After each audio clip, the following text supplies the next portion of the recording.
Sup, Bags? Casey and Nate here. We're going to do something a little different this time. You guys probably heard about the Xbox One reveal. First off, let's talk about its stats. It has an 8-core CPU.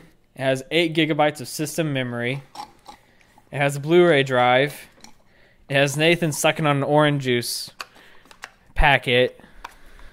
A little juice box. Go ahead, continue. Has 500 gigabytes of hard drive memory. The Xbox or my juice packet? Xbox.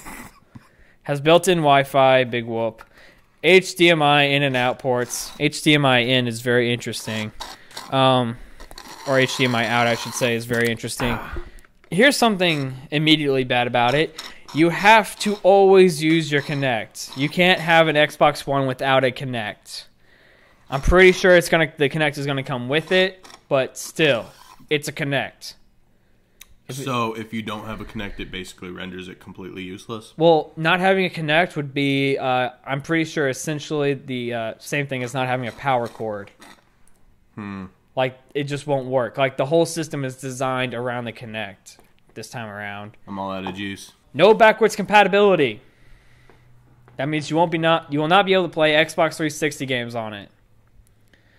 Which, that's sad, but it was not unexpected. If you guys have not watched the reveal video or the highlights for it, I suggest you do that because otherwise you may not understand what we're talking about. But during the reveal, there was little to no talk about video games aside from Call of Duty Black Ops and they have a dog. Oh, sports games. Sports games. Yeah. You can watch sports on the Xbox. You can watch play sports games. You can watch TV on the Xbox.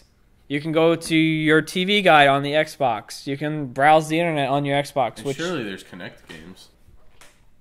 It seems like what they're doing. Loves Kinect games. It seems like what they're doing is they're just taking all these entertainment systems like DVD players, cable boxes, and all that stuff, and just shoving it all into the Xbox One. And I'm pretty sure that's where they get the name Xbox One because they want it to be an all-in-one entertainment system. And it's also a terrible name. I thought they were going to call it the Xbox Infinity. Those are both terrible names. Yeah, I understand why Infinity would be. Infinity is terrible because if you name it Infinity, what are you going to name the next one? Infinity 2. Times 2. Or but Xbox One. What are we going to call the first Xbox now? Xbox. Xbox, because that's just like a general term. Like that's what we call our general Xboxes. Like if I say PlayStation, I'm probably not talking about the PlayStation. You know, 1. somebody who doesn't know gamers came up with that idea for a name. You know, I watched the reveal thing and I saw like no gamers talking about it. They all looked like businessmen who were trying to sell a product, which that's what it's supposed to be. But at the same time, it's like, come on, know your audience. But anyway, it seems like what they're doing with the Xbox is they're trying to make it an all-in-one entertainment system. It's going to replace every single thing on your entertainment system except for your TV. And that sounds good, and I do think that's a good idea for some kind of system, but it's not good for a game console. And here's why. When you have something that's multitasking like that, and it's trying to do like 100 different things at once, and all of them are really demanding, especially playing video games, next-gen video games, mind you. Needless to say, it will falter in all the areas at some point. And with the Xbox One, I think that's what's going to happen. I think it's just going to be at a glance really good, but after you get into it for maybe a month, you're going to notice some really big problems that you didn't notice before. And then they're going to constantly be patching one thing or another. It's going to be like, well, let's patch the sports updates. Let's patch the TV updates. Let's patch the dashboard. Let's patch the games. I mean, you know, it makes you think about like remember PS3 when PS3 came out? Didn't it like within the first like 3 or 4 months? Didn't it get hacked twice? I don't remember. Dude, I remember that. I remember, like, they got hacked and people lost credit card numbers and information and a lot of that stuff. I think you're talking about the PlayStation Network. Yeah, that got hacked. That's what I'm saying, yeah. That brings up another thing. The new Xbox is not revolutionary in any way. Like, it's not really... I wasn't wowed. I was underwhelmed when I watched the reveal trailer, or the reveal for it, because... remember when the PS3 was coming out? It's like Blu-ray player. Blu-ray players were not around back then. People didn't really know what they were. The average people. I was in middle school. I certainly had no idea what it was. But, you know, knowing what I do about the Blu-ray player now, it's really awesome. It's really an advanced piece of technology. And it had built-in Wi-Fi, I believe. I don't know. But that was really awesome. That was something new. That was something amazing. This is just a standard upgrade. Also, the internet for the PS3, I believe, was also free service, I think. Yeah. Harrison is the vice president of Microsoft, by the way. So anything he says, I wouldn't take it lightly. For single-player games that don't require connectivity to the Xbox Live, you should be able to play those without interruption. Should your internet connection go down, Blu-ray movies and other downloaded entertainment should be accessible when your internet connection may be interrupted. But the device is fundamentally designed to be expanded and extended by internet by many devices, as many devices are today. Basically, what Harrison is saying, what it sounds like Harrison is saying, is that if you do not connect to Xbox Live, whether or not you have gold or silver membership, I don't know, your Xbox will not work. So what that means is for people like me who live in a rural area without good internet, for good enough internet for Xbox Live, we will not be able to play Xbox One. What do you care? You're not going to buy it. I'm not going to buy it. It's not disappointing for us. We were going to buy it to begin with. Yeah. I decided I wasn't going to buy it as soon as I saw the upgrades because I was like, these are boring and stupid. Sounds like things are a mess over at Microsoft. Now they're telling Polygon that Harrison's comments illustrate a potential quote-unquote scenario. While Phil Harrison discussed many potential scenarios around games on Xbox One, today we have only confirmed that we designed Xbox One to enable our customers to trade in and resell games at retail. A Microsoft rep said, there have been reports of a specific time period. Those were discussions of potential scenarios. But we have not confirmed any details today, nor will we be. Which means it's true. It's probably true. What this Microsoft representative is saying is that they're not going to tell you that they're ripping you off until you buy it. Exactly. Yeah. You're going to have to wait to buy it to find all the little hidden pieces of bullcrap that's hidden in there. Just like, didn't Colonial Marines do that? Kinda. Some game company right now is doing that as well. I don't remember who. Aliens Colonial Marines kind of falsely advertised during their demo. Yeah. And I believe they're facing a class action lawsuit right now. And this is a Q&A from Giant Bomb. Does Xbox One require an always online internet connection? Answer: no, it does not. But Xbox One does require a connection to the internet. We are designing Xbox One to be your all-in-one entertainment system that is connected to the cloud and always ready. We are also designing it so you can play games and watch Blu-ray movies and live TV if you lose your connection. Wait. He's saying it doesn't have to always be connected, but Xbox One requires it. That's what they're f***ing saying. Yeah. That's exactly what they said. They're like, no, yes. That is retarded. That is exactly what... Oh, they don't think it'd be like it is, but it do. Technically, he is right, because it doesn't always have to be on. You don't have to have a connection internet. It does always have to connect at least once a day. You don't have to have, toast. You could just have bread. Yeah. You can just have cooked... You don't always have to have toast. You can just have cooked bread. You will be able to use your gamer tag from your Xbox 360 and your gamer score and your achievements. They will transfer over, even though it's useless, because your achievements and gamer score are only useful on the 360 because you cannot play those games on the Xbox One. I mean, it would have been cool if we could have had that. I mean, because personally, it'd be cool for me to still meet up with my friends, but we just do that anyway. Yeah. I mean, I guess if they want to keep your gamer tag, that's cool. If you get to keep your gamer tag, that is cool. I like that. Microsoft support has officially denied Wired's report regarding potential fees for used games via Twitter, and stated that it has sent a correction to them. Wired's report still mentions fees. Update 2. Eurogamer was able to get Microsoft's Phil Harrison to confirm the original fees report. Sort of. The example mentioned in the Wired article was confirmed by Harrison, though he mentioned that the ability for multiple users to share the same game would be possible and that a solution, quote-unquote, for the used market was in place. He did not, however, specify what that solution may entail. It seems to me like the people like working on the console and the people who are like making it are like, what the Harrison, shut up. No, that's not true. Stop it. And Harrison's like, yep, I'm going to say all these terrible things about the Xbox One. And they're like, stop. That's not true. Yeah. That's what I'm hearing. At the same time, though, it's like he's the vice president. So, like, what if what he's saying is true, you know? Yeah. And or maybe he's just an idiot and he doesn't know, actually. I mean, just because he's the vice president doesn't necessarily mean he knows. Yeah. Microsoft is saying that Harrison was wrong and that they're not... They really haven't said anything. They just said, like, we're not confirming or denying that, basically. I think I've heard people say, then it will not turn on. Yeah. Because you have to install it. So, basically, once it's installed to your console... It's basically the disc is completely useless. Yeah. It's completely useless. Yeah. You have to install games on your Xbox's hard drive and download games from the cloud. Basically, replace the term cloud with Steam and replace the term console with PC, and you have my computer. And if you're going to buy a PC, don't buy that. If you're going to buy a PC, don't buy this. Buy a PC. Don't buy that. Seriously. If you're going to spend the money on a PC, get something that... You could get a PC and get the same flipping games, probably. Yeah.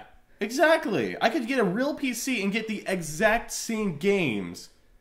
That's and more. So retarded, man. And more. I mean, seriously, it's really bad. What about the exclusives? I haven't heard a single exclusive that I care about. Have you? Not really. Not one. Because Call of Duty isn't exclusive, that's for sure, and that's really the only thing I talked about.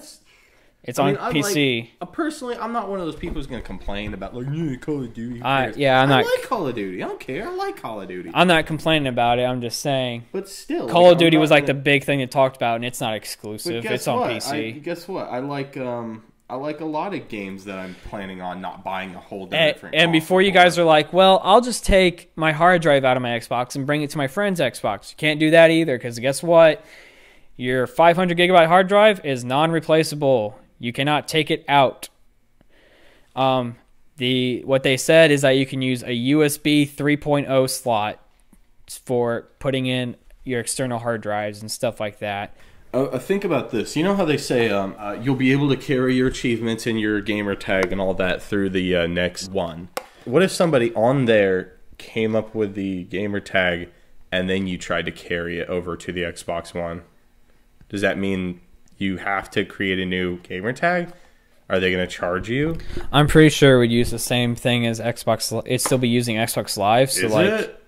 I don't know. So I would assume that those names are already taken because your gamer tag already has it.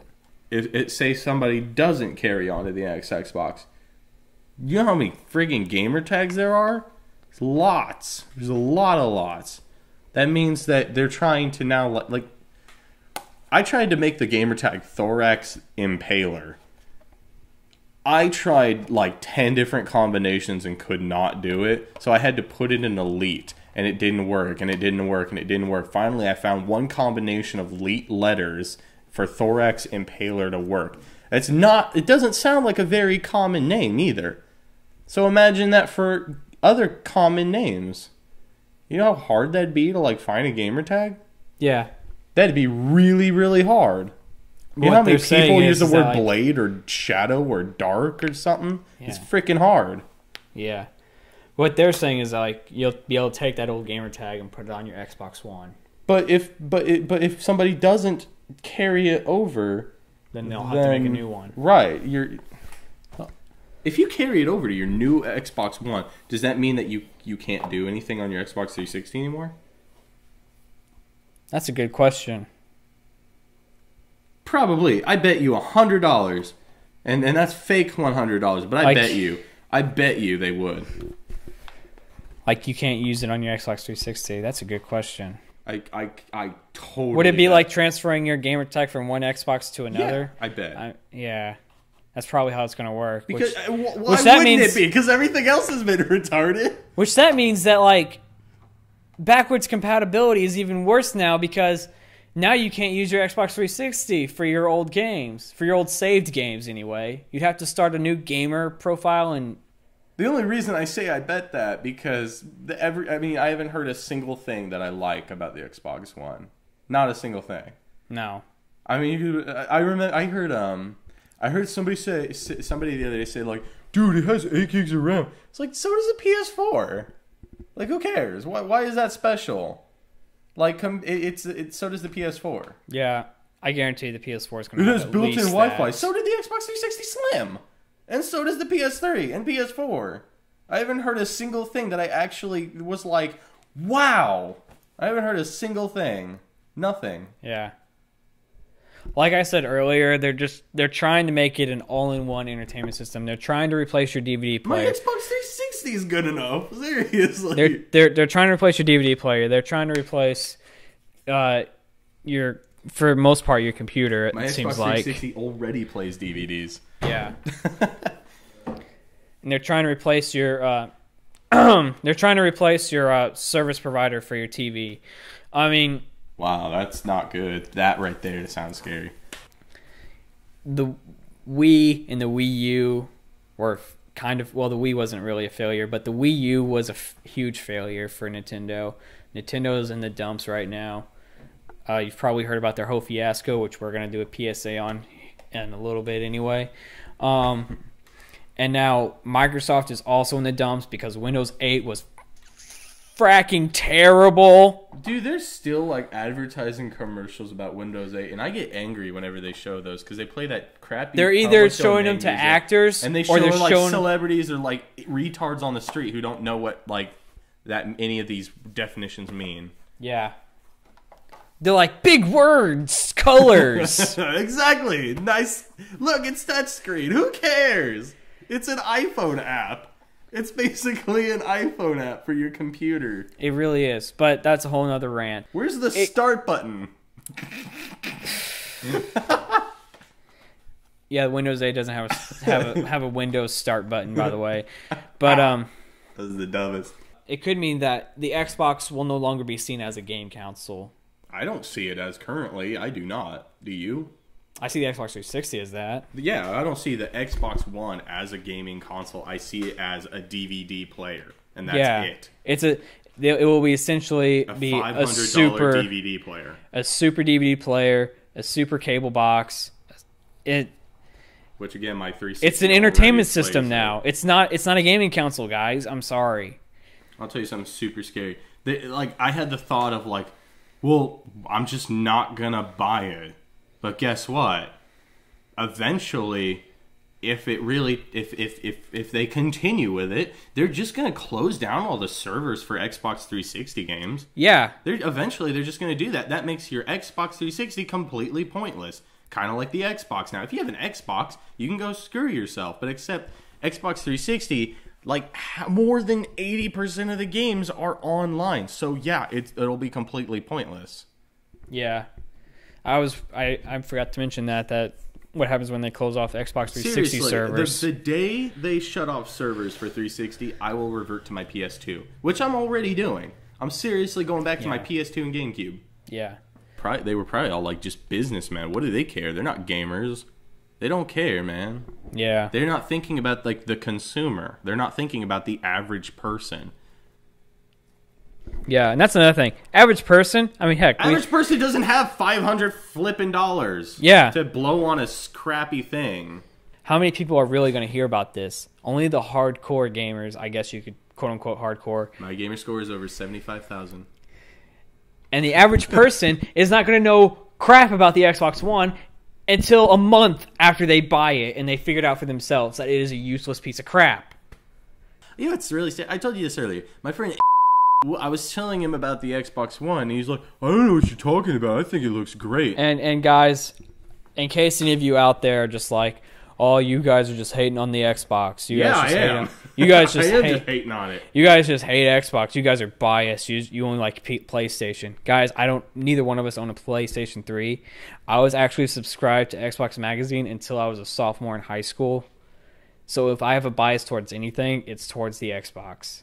I've never owned a PS3 as well. With that in mind, trust us when we say Xbox One is going to be bad.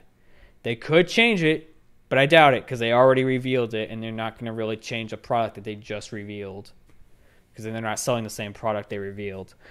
That's it, guys. Nothing big, just maybe the end of consoles as we know it.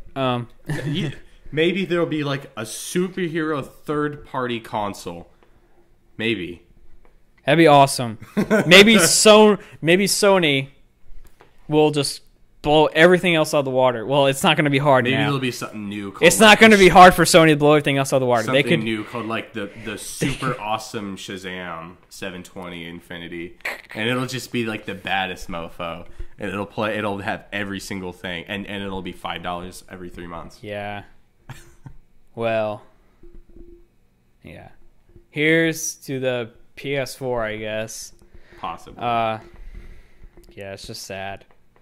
I'd be more angry if I wasn't so sad. Well, I heard people say PS4 is doing really dumb stuff exactly like the Xbox 3 or Xbox One. I pray that's not true, because if it is, I think I heard one of my friends, and I'm just saying one of my friends told me that they're going to do one of like the super bad things that we were talking about, like always online, or like online once a day or something like that. No. It's like a way worse one. Installing games. I don't know. It's way worse. It's bad. I remember because I was so shocked. Microsoft was like, "Whoa, people are hating on us, and rightfully so, because this is stupid." And they were like, "Don't believe anything Phil says. He's crazy. He's crazy. We just keep him around the office to keep the kids happy." I don't know. That's what it seems like they're saying. Wouldn't it be really funny if, like, you know how like you can't just go buy a house or even rent a house without like good credit score? Right. Wouldn't it be funny as heck if you couldn't buy an Xbox 360 if you had bad credit score? I imagine in the future, I imagine consoles are gonna be that way. They're gonna be like $1,000, and what's your credit score? Sorry, no.